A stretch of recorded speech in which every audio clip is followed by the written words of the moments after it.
There is a small village in Senegal called Bambali. No electricity, no proper roads, no football pitch. And from this forgotten place came one of the greatest footballers who ever lived. His father died when he was just 7 years old. His family was so poor, they sometimes went days without a proper meal.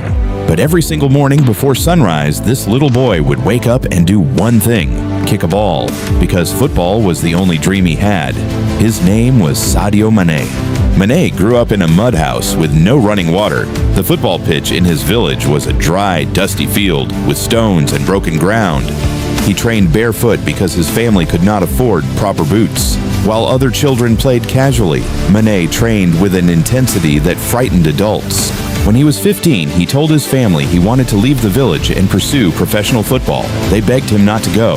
His uncle told him football was not a career for poor boys from Bambali. He left anyway, alone, with almost nothing in his pocket. He traveled to Dakar to join an academy. He was rejected the first time. He came back. He was rejected again. He came back again. At 16, he was finally accepted into the Generation Foot Academy in Dakar. He slept in a crowded dormitory with 30 other boys, all chasing the same dream. While other boys rested after training, Mané stayed on the pitch alone, repeating the same moves over and over until they became perfect. The coaches noticed something different about him. At 18, French club Metz came to Senegal scouting young talent. Out of hundreds of boys, they picked only a handful. Sadio Mané was one of them. He arrived in France speaking no French, eating food he had never tasted before, in a country that felt like another planet. But he never complained. He just trained harder.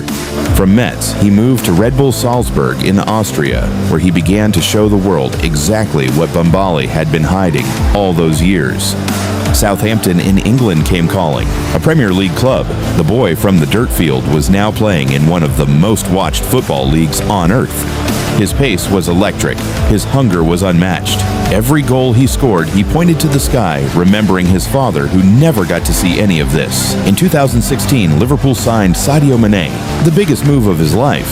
The whole village of Bambali gathered around a single television to watch him walk out at Anfield. At Liverpool, Mané became unstoppable. Season after season, he terrorized the best defenses in the world with speed, skill, and an unbreakable will to win. In 2019, Sadio Mané lifted the UEFA Champions League trophy.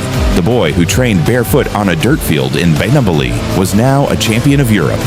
2022, he won the Africa Cup of Nations with Senegal, then won the African Player of the Year award twice.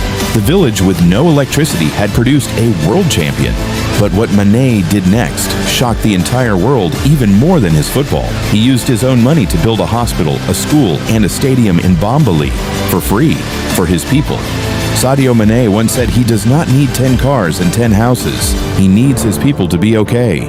A man who came from nothing chose to give everything back. The dirt field is still there in Bambali, but now it has a stadium beside it, built by the barefoot boy who refused to stop dreaming when everyone told him to. If Sadio Mané's story moved, you share this video because somewhere out there is another barefoot boy on a dirt field who needs to hear this. Subscribe to Echoes of Greatness. Real stories, real people, real inspiration.